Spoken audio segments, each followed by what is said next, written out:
Panigurado ako dumaan na to sa FYP nyo. Inasawa ko lang ang daddy mo dahil mayaman siya.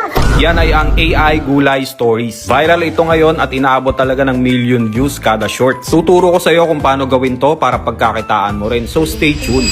Step 1, go to Gemini AI and then hit create image. Ilagay mo yung prompt na to, palitan mo lang yung fruit at background. Kahit anong gulay or prutas na gusto mo. I-save mo yung image, then proceed sa step 2. Pumunta ka ng Google Flow. Pwede rin to sa mga naka-cellphone na meron tong 50 credits. Gayahin mo tong settings na to, video, frames, 9:16, video light para 10 credits lang ang mabawas sa'yo. Upload your gulay characters at ilagay mo yung prompt na to, palitan mo lang yung dialogue. Mag-generate yan ng video, antayin mo lang at i-download mo kapag tapos na. Gamitin ang natitirang credits para i-extend at makumpleto ang gulay story mo. Last step, i-edit mo ng maayos, lagyan mo ng subtitle at background music at ready to upload na yan sa shorts at reels. Congrats nga pala sa mga masisipag naming members sa community. Sobrang proud ako dahil from zero knowledge naging consistent at ngayon ay kumikita na sila. Sana all!